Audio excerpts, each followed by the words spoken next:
नवी मुंबई शहराचे वैरी हे बाहेरचे लोक आहेत। या चोरांनी कोरोना काळामध्ये ऑक्सिजन चोरला, औषध चोरली असा घणाघात वनमंत्री गणेश नाईक यांनी केलाय।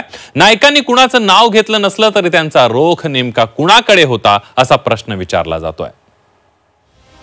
नवी मुंबईमध्ये इथला नवी मुंबईतला कोणी वैरी नाही। नवी मुंबईचा नवी मुंबईच्या वैरी बाहेरचे आहेत आणि त्या वैरांना थांबवायचंय।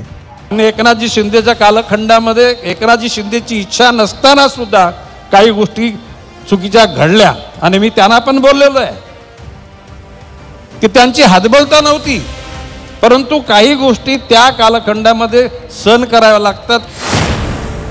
गणेश नाईकांच्या एका वक्तव्याची सध्या जोरदार चर्चा सुरू आहे। नवी मुंबईचे वैरी हे बाहेरचे लोक असल्याचं वक्तव्य गणेश नाईकांनी केलं, त्यामुळे त्यांचा रोख नेमका कुणाकडे आहे अशी चर्चा राजकीय वर्तुळात सुरू झाली। नवी मुंबईचं पाणी भूखंड बाहेरच्या लोकांनी चोरल्याचा गंभीर आरोपही गणेश नाईकांनी केलाय। नवी मुंबईमध्ये इथला नवी मुंबईतला कोणी वैरी नाही। नवी मुंबईचा नवी मुंबईच्या वैरी बाहेरचे आहेत आणि त्या वैरांना थांबवायचंय। गॅस चोरला, पाणी चोरलं, औषधं चोरली, नवी मुंबईतल्या भूखंड स्वतःच्या स्वार्थाकरता बिल्डरांच्या घशात घातले। म्हणजे नवी मुंबईची जनता कधी पाण्यासाठी तडफडणार नाही आजवर परंतु काही चोरांनी पाणी चोरलं म्हणून दिवस आले आणि परत ते चोरच बोमाव करतात। ऐकला का? म्हणून त्या चोरांना सांगितलं तुमची चोरगिरी बंद करा। दरम्यान गणेश नाईकांचं हे वक्तव्य एकनाथ शिंदेंना उद्देशून असल्याची चर्चा सुरू झाली आहे, कारण नेहमीच या ना त्या कारणानं उपमुख्यमंत्री एकनाथ शिंदे आणि वनमंत्री गणेश नाईकांच्या कार्यकर्त्यांमध्ये वाद सुरू असतो। लोकसभा आणि विधानसभा निवडणुकीत हा संघर्ष तीव्र झाला होता।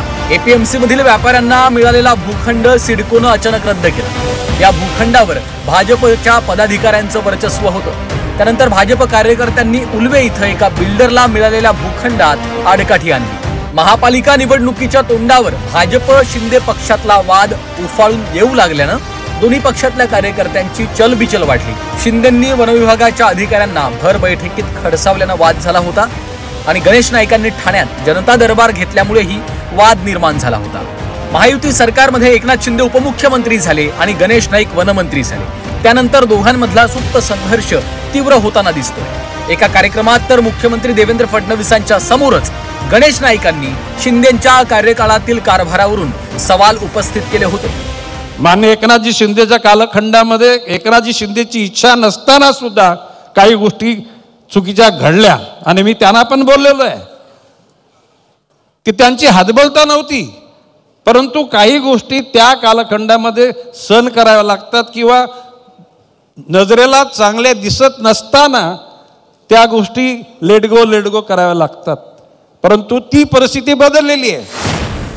ठाणे हा एकनाथ शिंदेंचा बालेकिल्ला, पण गेल्या काही दिवसांपासून वनमंत्री गणेश नाईकांनी ठाण्यात आक्रमक राजकारण सुरू केलंय।